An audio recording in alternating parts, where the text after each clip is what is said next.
Voilà, Bandeko Balandia Sango ya Congo, partout dans le monde. En tout cas, plaisir que Babino Ebele, toujours le bossa ba poste télévision Nabino pour nous nabiso. Nandela ba Sango ya Congo, chez Nabino informa kabino actualité ya mboka nabiso na yango lelo na yambeli bino lisusu mwana mboka fils mukoko to betani na masolo to betani masolo vraiment ezole kana mboka nabiso sans pita de boye ba masolo to loba loba awa na mwana mboka fils mukoko na pesi mbote na mwana mboka fils mukoko Mbote Gracela, journaliste sans frontières. Voilà, santé, ça va? Ouais, santé, ça va bien. Tout ça va dans service à peuple. Ndé Fatia Ebissa, na meeting, na à Sainte-Thérèse.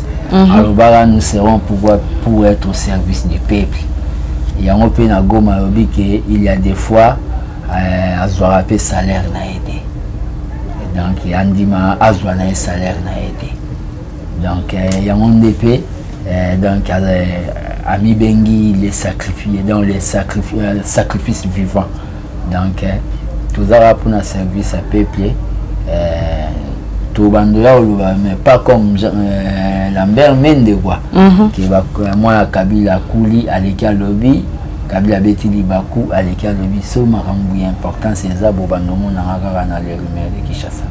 Vraiment, tu as une réaction par rapport à point de presse au Martin Fayulu, le président et la Mouka, a ébattu la Moukolo ya lobby. D'abord, a lancé marche d'unité nationale de défense de l'intégrité territoriale. Et la Moukolo il y a mercredi 14 octobre 2019 na Kinshasa, et puis na ba province il y a République démocratique du Congo. Appréciation dans les années. Oui, d'abord, le Martin Fayulu, donc leader à la Mouka. Donc, un leader caméléon. Oui, on a présenté un leader caméléon, la dynamique de l'opposition, un rassemblement dynamique de l'opposition, la Mouka, Lelo, a commis un lobby ce mouvement pour la libération, ce qui est Ninyangwana a créé. Donc, à l'Obaki, ce qui est Nazaraki Fayulu, tout Nazara qui parmi les conseillers naé n'engana ebissé que bon le col a déjà président a annulé il y a nomination diabolique il y a Robert Roy peut azo promettre frappe contre ba branche armée garder silence ou bien féliciter et il a ça là au babenga maturité politique. Il a démontré devant noir sur blanc que aza ennemi aza likundu mutema mabe donc mutema mabe discours nae na koyoka ngo senti que c'est quelqu'un azwara ba cauchemar na butu ndenge azomona fatigue azo diriger Fayulu alobi ka sala marche pour la unité nationale.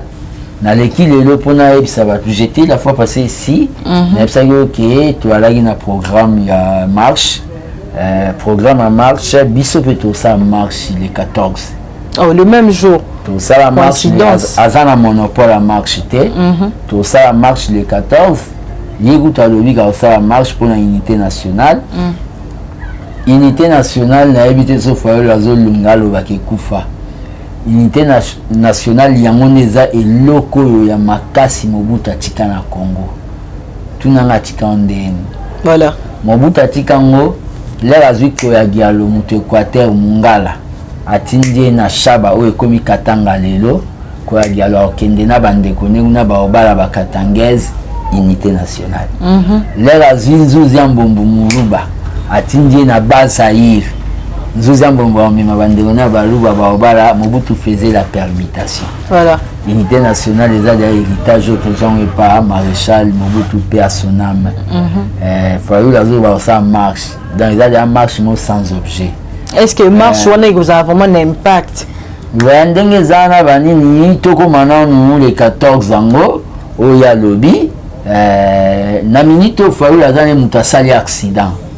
Omoni mutu asali accident azani mutu asali accident siko mutu ekatani mutu c'est-à-dire place maele ya la cerveau wana muzitu po muzitu ala été na makambune wana kote maboko ya boss Katumbi Mbongo apesa ke isuste ya ndo moni ke na mbongo ba pesa ya ke pesa Mike Mukebai a kataki ndambo. Oh, il se l'a $10. Dans la carte sur $50. Un leader. Vous comprenez? Babiso ba otinde la biso ba mbongo et pas ba diaspora pour to pesa ba combattant nanu mutu mo ayo ka répliquer. Nde na kenda ko pesa kuna na zandu combattant na biso mo na parlement debout ya handicapé na papa mo na kenda ko pesa na parlement debout ya lokele maman mo atindaki po na genou. Donc faulu la kata na mbongo wana. Et là ça de la médiocrité. Donc mutu apesa mbongo maboko katumbi ate. Force mususu eza. Donc pour le bac la muka apparemment il Tanzania. Force mususu oyeza igwe makolo. Et katani mbemba utagomo mona politique nana ya tinate. Ete ya bambemba omoni mutu ndenga zana bino nde bo fabrika kiye. Na mutema mabe peut-être ou bien na kozanga koyeba. Fayoul c'est un escroc a escroqué babaza batu. Les là où tu lances le connaît ce mouvement pour la libération Soni Nyangwan. C'est que déjà dans la mouka déjà et Simbate et ça derrière le romoko enterré. Fayoul vient dire ça marche pour la balkanisation biso toi va complice azana mauvaise il a un problème sérieux. Azoba que Félix azo salazan effectivité à pouvoir te ngana on ah merci. Alors lui vraiment Joseph Kabila a dirigé Félix vraiment wana babilobe là na yazo loba ya pa pamba. Vous comprenez Joseph Kabila mutagenda na tribune des Nations Unies. Joseph Kabila mutawa comme président ya Union africaine.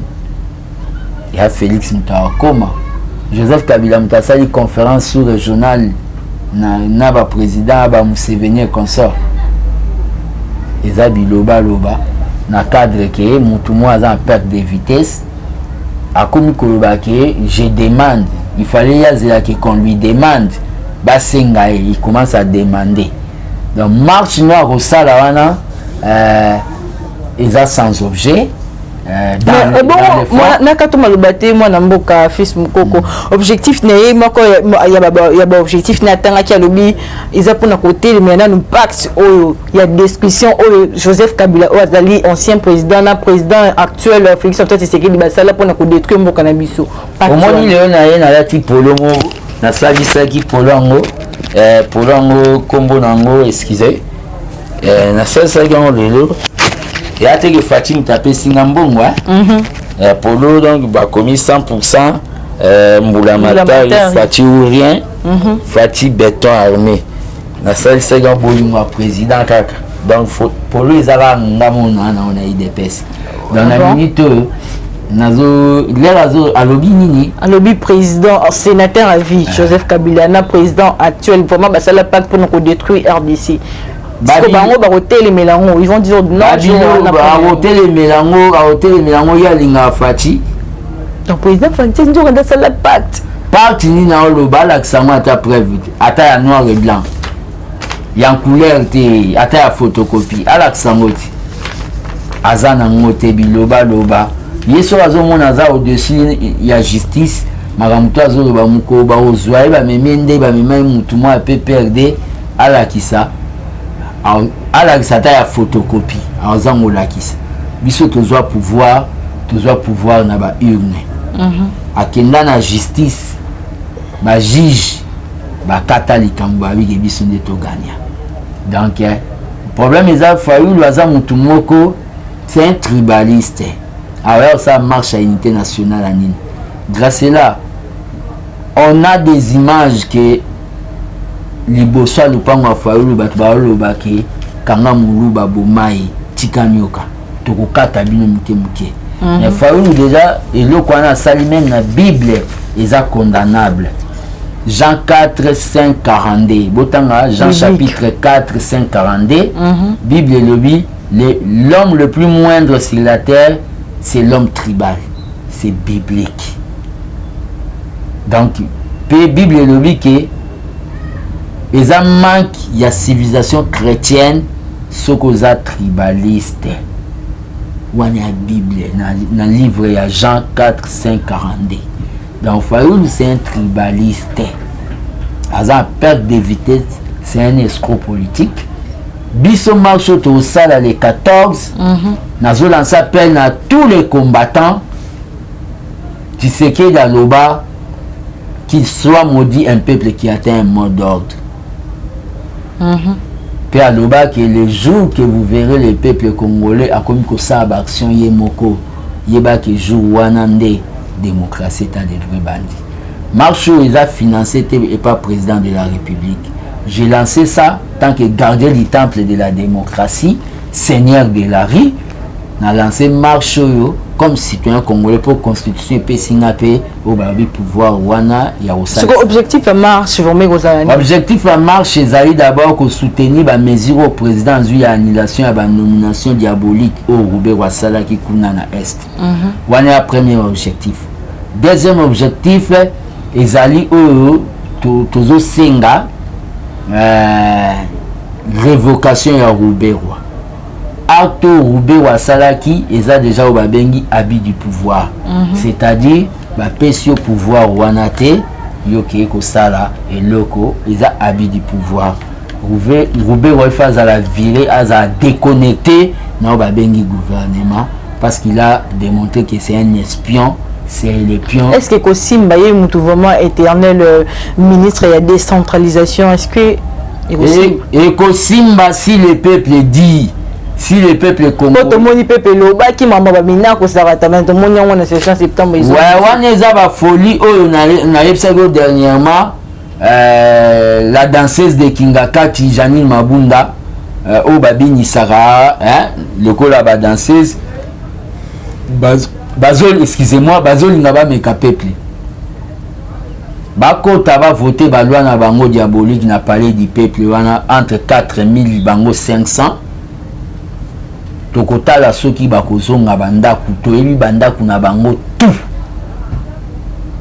peuple azana satellite donc azana o babengi jumelle ya bandaku na bango tout soki bakoti na bandaku na bango balali pe lobi balamuki vivant eloko bango baoluka wana Tshisekedi alobaka le père kanda peuple leki bombe atomique oza mama mi respecté soko zo kokano makambo wana te bandata commerce na somba zigida bien monsieur Kosimba somba ta balwa bilamba Jani Mabun pour politique c'est eza babengi bonne gouvernance ya cité lokola biso bolinga bombe mabiso selon bino ole bombe mabiso selon peuple boye bakito beba na bino mabe bozara 500 mais na Kinshasa wa toza 15 millions d'habitants de tozalaka nkoto ko bimila bino ka 1 million et ezalo babengi le temps de la fin pour na bino le problème yali mambo yo fayola na sala marche oyo na lancé révocation ya Roubé roi il faut le gouvernement. Troisième motif ezali il faut pas supprimer ministère de décentralisation batikaka ministère intérieur bazo supprimer yango marche wana nazo lancer appel na bao tout bayi des pes pour na idéal nazo lancer appel na ba mouvement fatiste nyos nazo lancer appel na RDT nazo lancer appel na ba force politique et sociale et alliée à UDPS marche goban tant un leader ami benara leader a opé sa marche sans itinéraire. Est-ce que quand tu prépares la communication il faut préparer tout. Alors ça makambu sano ba traumatisme ba troublé ou ya zana ngo ba choc ya uza candidat malheureux. Vous comprenez? Marche na biso to bengi marche citoyenne et au bandana gare centrale tina primature. Donc na rozala nanga mongo dana 9h bino tout au bolingaka nation ba nationaliste boya. Ils ont marché il y a région Moroté, il y a Ndinga Moroté, il y a Tini Moroté. Ils ont marché il y a tous les Congolais. Boya na marche wana na cadre tout soutenir mon konzamboka. Soit ça acte moi bien qu'on remercier il fait la na marche. Wana ndi la savama qui to linga rapé facham. Donc marambo fayu la zoloba ezara rao ba bengi mutema mabe manque de maturité politique. Le chef de l'État a maîtrisé l'autre côté, il y a l'autre côté. Dernièrement, quand le chef de l'État a Zaki na Mobembo, l'obité a dissoudre le Parlement, le non, na Bossani Parlement, il faut corriger le chef de l'État, il faut l'Assemblée nationale pour dissoudre le Parlement. Le premier Zabanini, il gymnastique, il est intelligent, il est incapable de gérer même hôtel Naïwana ou Faden House. Il est un pays, à Futana, il est incapable de gérer même hôtel Moroboye. Il y a des étoiles au gérer Congo. Aussi qu'il n'a pas que ce que vous avez sur une émission. Journaliste na point de presse nae, ça c'est un démocrate. Au lobby. Babeta ba journaliste qui est na siège nae, autant la siège à Moutoazo va diriger Congo, poubelle WC dalanien. Donc ndenga zana aza mutumo wazo linga loba azoloba biloba loba qui na évité et comme senga ba délivrance. Fayulu azoloba ki aza incarnation Tshisekedi. Et comme il s'en aille, Fayulu na 2011 Tshisekedi a pekisa batu bakota na parlement ya kotaki. Mais Fatia boya kokende pendant 5 ans à kotate. Mot d'ordre ya les Franks, mot d'ordre ya notre père. Abi ke mutu akota kunate. Fayulu a kotaki na ba Roger Lumbala batutu bakotaka. Là tous à un rassemblement. Azé le côté c'est quelqu'un dans a besoin bongo. Alingi a commencé à babengi kimati vie.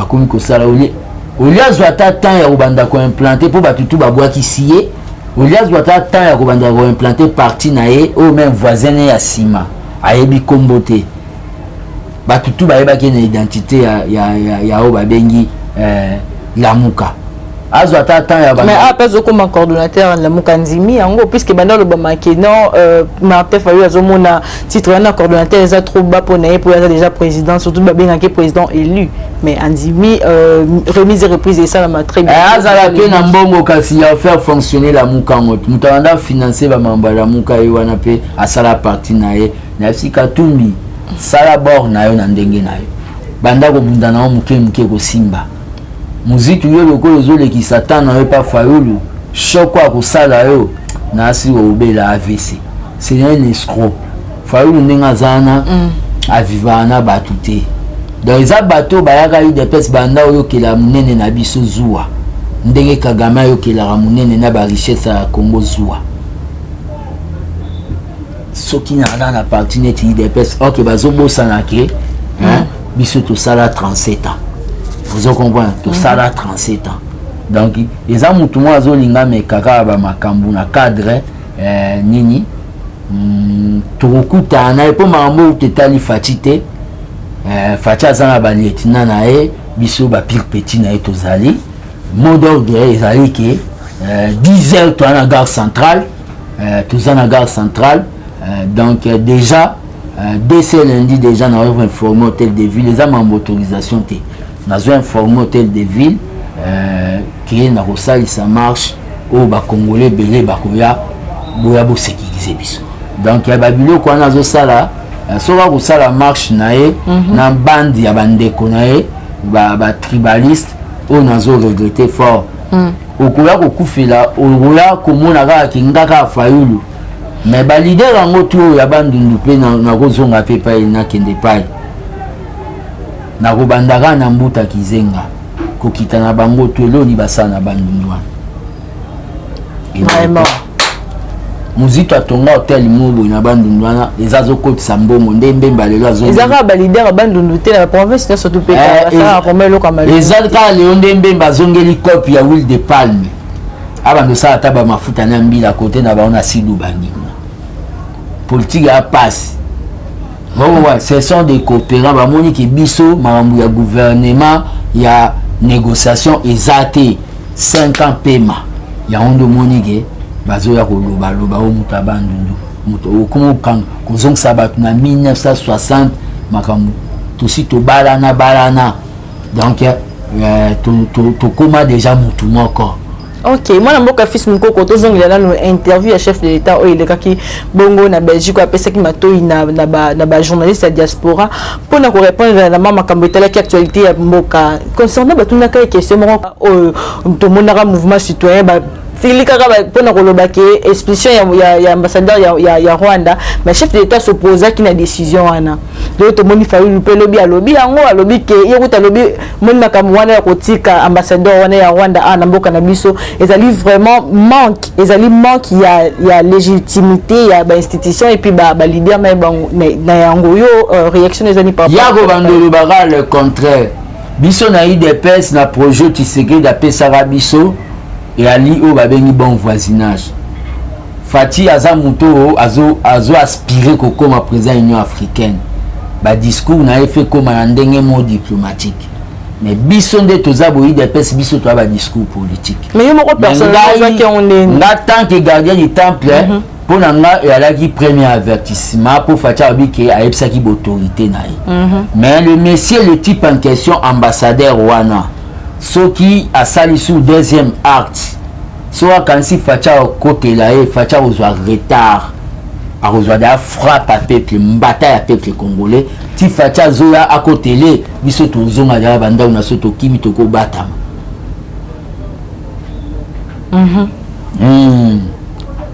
soka sali sous acte wana même ambassadeur États-Unis ou la kenda kuna na niveau ya minembo alobi ayebaki te akendaki na cadre humanitaire omoni yende azabu bato bayebi anglais bakendo yebisa ye Congo eza état souverain Mike Hammer omoni ye lokola azoya komona neti babiloko biso toza capable nde toza boye mpona pouvoir oyo ya biso tomonela pasiko tokokaleka ndenge aleka na nzela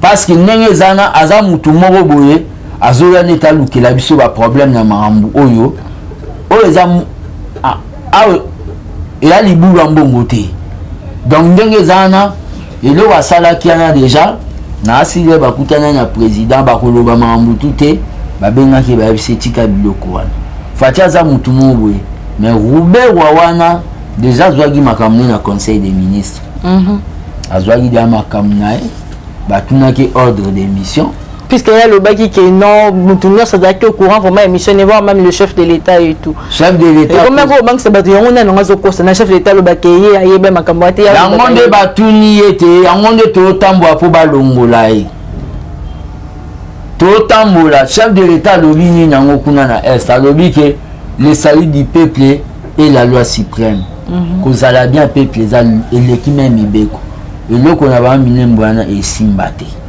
pe nazo biso grâce la maman oti ba otia commission kuna ya ba scientifique ba bi non originaire nga tant que sentinelle pona na 5 kombo o ba combattant ba pesanga sentinelle de la république Tshisekedi du nouveau testament gardien du temple juriste malema congolais l'élève du sphinx ba bakisa sous seigneur de la rue c'est-à-dire tant que sentinelle de la république nazo yebisa de abatu ba yeba ba papa ba mama to yebi makambu tu oyo akota Kivu eloko ba obakisa to ba longoleza te na Kivu kuna selon décret relatif à l'ancien district du Kivu de 1922 Léopoldville de 1951 page 3 de M. Jean Van Wond précise et cite les tribus qui habitent essentiellement le sud du Kivu.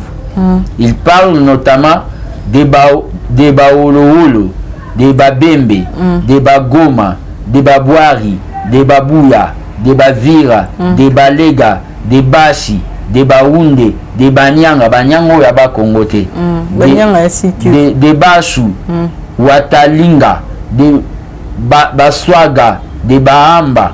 Nulle part on a dit les Tutsis ou les Rwandais. Banyamulenge bazate. Nulle part. Il y a des données historiques na matagi na campus na Louvanio mukuna na faculté ya histoire. Na kida ko zwango po ba ko matakuna ba ke kuna ba tumbi bibliothèque na zwango déjà na bombi yango déjà. Donc to kolande la makambuto ba osala. mais prise définition moko boye po tolakisa bango ke toleki bango na mayele Fati aza moto mais Fati moko alobaki ke banyamulenge en tout cas baza bacongolais baza na bakati awa ozo comprendre le premier ali Fati ndenge aza moto aleki abatami aleki bango na mayele aza moto a douceur biso tosala bango prise définition na Kivu wana à part il faut bazwa eloko moko babengi base militaire mais constitué kana ba soda moko oyo baza baluba bangala na bakongo kwa ni ka po tribian te tochena baswahili pembeni sikoyo mungala mona sikoyo yo yepo kata mabele o comprendre atika donc tokuta bataillon mo wana na kaka na minembwe wana nde batu baokende avec ordre mission na bango et la kaka protéger l'intégrité du territoire. Formation mobimba bazwa même pendant 6 mois et quoi ya ko protéger Congo na ba frontière nango. Donc bataillon ne ko kende karaté. Pour ndenge zana na yebisa ki o kubewa ke nyoko no salate. L'émission na loba la fois passée. Ya on est ba comment benga sous prophète de politique.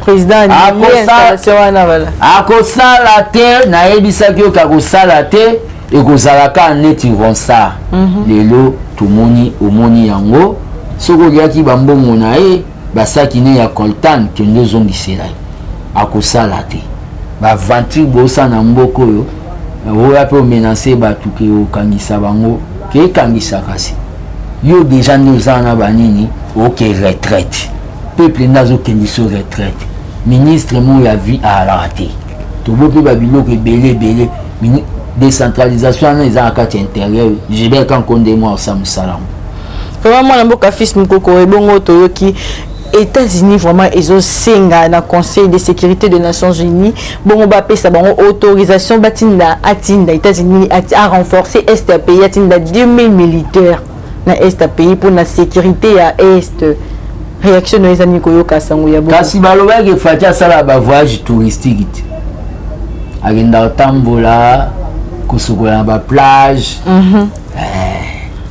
mbuma ba voyage bando bota ye moi yebisa biso ki na Belgique aloba ke d'ici 2023 de bo mona ligne na opesa Congo vous comprenez mbuma ba voyage yangwana ti bando bota siko dans les États-Unis bazoya po oyebi ke bazoya po sope batiki Congo bongo ba chinois pe bakoya c'est ça Congo zamboko intérêt yo asike ba ya na po balinga biso bazoya po ba bi to ana ba coltan le ba sunga biso to chekimia to kokatela ba mwa parti ko chef de l'état le baka ko mo vana tana goma babi beni pe le baka bongo na beni na kinovana beni wana biloba lo ba faulu alobika ke vanda na goma ok ba ko zo ba dispositif o bazo zeza sécuritaire les déplacés alors il va faire la promesse na pouvoir te na campagne de plutôt yenenga zana ta biso tolo na sina biso loko biso ata tolobi ke jolisia moi c'est mungalo za kitoko ya oloboza mabe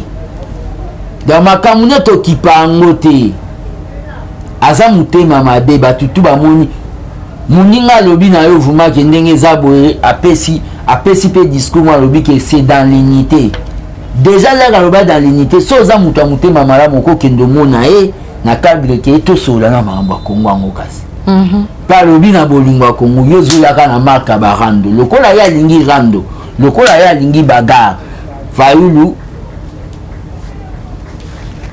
ngamo na s'occuper na biso moto s'occuper na le 14 yo bima na nzela na mars no sans objet biso toza na nzela habiti na ba ivu pour les grave donc babiloba loba eza na association mo boye na niveau qui vous ba féliciter président landa radio te association ba marché lundi na Kivu ba féliciter malobo président kutani président Sololo tina kati na ba chef coutumier dans marambo guerre to ke na ngeza spirituel politique et diplomatique donc ndengezana batu ba mona donc un militaire président Sololi na batu donc yendenga azana mutu mo azana perte de vitesse atikali ye moko aobanda carrière solo na ye a escroquer batu ba base na ye donc makambo ezaka ki batu il faut bayeba na minute ndenge zana Fayulu mais toutefois il faut boyeba ka eloko moko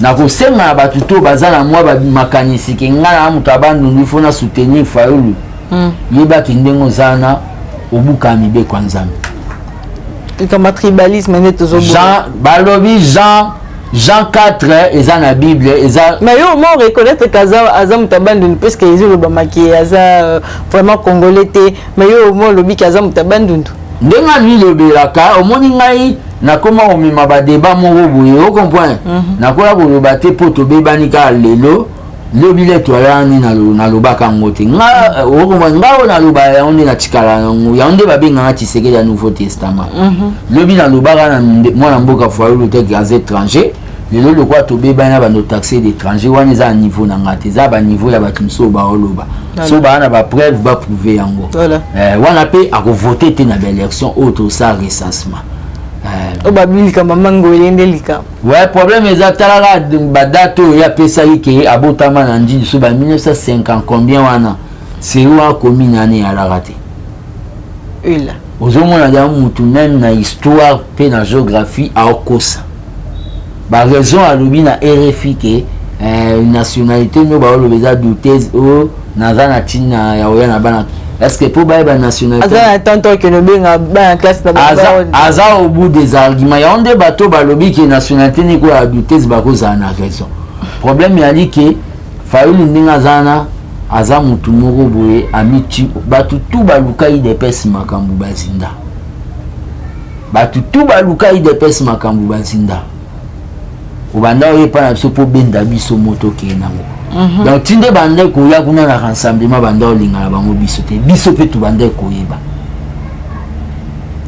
tokenda ba manifestation okali mso bayena 10 personnes biso ne tu banda oyaka na bato ebele lelo eza erreur ya bambemba il faut tirer au moins les conséquences ba kende ko soutenir ba fabriquer leader c'est un leader fabriqué o ba benga mad in Mbemba Katumbi Muzitu ba onde ba fabriquer sa bango ana pe Fayulu ndenge za ba tumsu ba ozolo banye bo aza vie na ngana âge mais nga c'est na banda politique Fayulu azala raté ngana o nazolo ba vérité oh mwana mboka fils mukoko ngala yo banda politique liboso Martin Fayulu ngala bana kota na IDPS na 15 ans mineur OK IDPS ba kota na 18 ans leo na kona mande fa pembe ndaba vie na ngana politique eza ba olenga nkoi wana zola ta ba kilote na ba dingle bout ba vie na politique eza ba Jacques Matanda abanda ola ta ba jaquette bo mande frebele bo akendane ba mikili oh c'est là Fayulu la te ba wenge ba fana po ba moni politique eza ya cop mais mututu lo wa lobe loko moko mututu asala politique pas comme na mbongo yeba kaza moyibi ozo comprendre ba biso soki ya la ba makambo misusu o comprendre mais to força pe banini ke bomona nga pe ata na présidence mais to pema to bité fatia lobaki toza ba serviteur o nazo sa peza musala munene kaka ozo comprendre donc lelo yeli bango système ka ya biblique quoi ba verset biblique il faut tambisa manga muto te ya batu baye ba makambo ndenge o basalaka oyi na mutu na yo oyi na ba Kongo batumba bana mwa mapasa non batu faut baye ba ngoi kasanji oyo abundisa biso tongo midi po amulubati est-ce que aza mutu ayi DPS mobala tchala mwana Claude Marshall aza muluba aza mutu ayi DPS pourquoi il faut besoin de na baluba bando ki bo mimina biso ba on ayi DPS est-ce que tu as besoin na bango IDPS c'est un parti national oh vous comprenez baluba bando ki ba komi na IDPS ne tu vas bango ikasanji il faut pas payer na ba kwa na bango vous comprenez mutu déjà soit ça makambu na mwana na mwasi makambu moko boye o eza vraiment ya malédiction oya omeme na parti eza na kibosantu neti biso IDPS pour na IDPS to bandana ba réunion to sambela vous comprenez le problème ya liga toujours ebisa na batuka ke Fayulu babilo na lo ba unité nationale ezalaka nango président déjà azotia ba piste ya kopesa solution il fallait déclarer marche, il fallait que tu vendre naïe. Ou bien fallu bon avant décision ya chef kozanga calcul politique siko lokola ya boaki le 14 biso pe le 14 to ananzela biso tozo soutenir révocation ya Ruberwa ozo mona sans sa marche tozo senga pe ba supprimer ministère de décentralisation ana o Ruberwa là a ça elango thèse donc il faut asa azana thèse mobimba o ya sala. Donc, en tout cas, nous avons besoin d'appuyer décision, même si CLCP Baloba qui en tout cas, ministère de la décentralisation, il faut le trouble. C'est ça la politique. C'est ça la politique. Madame Sengika Ate, Boutique Lango, Augustin Kabouya, Naba Jean-Marc Kaboud. Nous, on faisait d'autres manifestations qui se qui datent aussi te frappe qui est. À tout niveau, Banani, Babsi, qui les parlementaires debout. Donc, il faut que l'accès que toi à la maturité, toi à vitesse sa politique. Donc, tout comme on a le 14 ans comme à l'obia. Donc, ils ont mercredi. Donc, tout comme tu es barra ndenge gozali là parce que trop c'est trop avec fallu na ba théâtre des chez là. Vraiment moi namboka fils mukoko bongo to komi vraiment na isuka ya émission na biso mukwa lelo to zongiseli osu sous caméra opesa mot de la fin émission. Ouais, mot de la fin nga yalagi po na goyebisa bino ke tuzana mama en marche ko annuler décision to tondité. Pour to tonda il faut Ruberwa longwa. C'est-à-dire il faut déconnecter le ko la tonda ou la justice. Yangonde tout ça là, maman la marche citoyenne. Maman la marche citoyenne, Soko Lingara Congo. Soko le Bapé Fatih Béton et Soukara na Sanzete. Tout Koutana, na gare centrale, à partir à 10h. Nous avons à 9h déjà. Nous avons invoqué Mili Motiseke di ya mausolée déjà et quitté la gare centrale. Tout Koutana dans la gare centrale, tout Kende, ti primature, pour tout Sengao Balobi. Ruberwa longwa aki kusala bangombe na ye kotangomba ya mboka na bango kuna donc Ruberwa longwa azaba tu balinga ba peuple qui vote nazo yebisaka na batutu pour na ba contact na oza beaucoup plus disponible pour na ba contact kaka pour ba suggestion cause information les a plus 243 numéro nanga 85 084 65 55 plus 243 85 084 65 55 wana boko zwanga moko gardien du temple de la démocratie l'élève du Sphinx seigneur de la vie. Voilà Matondi Mingi moi mboka fils mukoko. Merci Nabino notre chers internautes de partout, merci d'avoir suivi. Nous sommes à la fin de cette très belle émission Oezaki Bongo Gracela Bolinga na présentation Mkolelo. Là j'en profite de souhaiter un heureux anniversaire à mon père Bolinga Bosomi Robert, en tout cas longue vie à toi mon papa chéri. Merci à Serge Moura qui était derrière la caméra. On se retrouve très prochainement. Eshima, votre magazine qui bat au rythme de l'actualité. Retrouvez la nouvelle édition. Exclusivité, Janine Mabunda Lyoko, femme d'exception. Première femme congolaise à accéder par vote à cette citadelle imprégnable. Depuis la démocratisation de la RDC, avec l'organisation des élections générales, aucune femme n'avait occupé un poste de si haut niveau. Plusieurs fois diplômée des grandes universités, élue 2 fois députée nationale, celle qui détient la police de débat à l'Assemblée nationale ne fait pas dans la demi-mesure. Janine Mabunda, un bilan élogieux et des résultats probants. Plus d'1 an après son élection historique, Eshima Magazine revient sur les bilans de la présidente de la Chambre basse du Parlement congolais. Une administration efficace grâce à l'amélioration des conditions de vie et de travail du personnel, des réalisations législatives à foison, soutien financier aux provinces touchées par la crise sanitaire de Covid-19, accompagnement et encouragement de l'entrepreneuriat des jeunes, la loi de protection des peuples autochtones et promotion des droits des personnes vivant avec handicap, dur à cuire et intraitable pour le bien des élus, un bilan à mi-parcours plus qu'élogieux. La présidente de l'Assemblée, Jeannine Mabunda Lyoko, restera assurément un modèle de leadership congolais. Retrouvez également l'interview exclusive de la présidente de l'Assemblée nationale. Focus, Barnabé Mwakadi Mwamba rend grâce à Dieu pour sa nomination comme directeur général à la tête de la DGI. Découverte, entretien avec le ministre provincial de l'économie et finances, Jean Vuzingoy. Nation, 2 ans après sa création, la CNSS a conquis les cœurs des prestataires sous l'impulsion de la directrice générale Agnès Mouad Nawej. L'Alliance des kabylistes musulmans a célébré son 5e anniversaire. Économie, Boukangalonzo, le mystère d'un projet grandiose. Dossier Eshima, les systèmes politiques, anges et démons. À lire également dans les bonus du magazine Eshima. Gratuité de l'enseignement de base, un rêve d'hier pour les Congolais devenus réalité grâce à la détermination du président Félix Antoine Tshisekedi.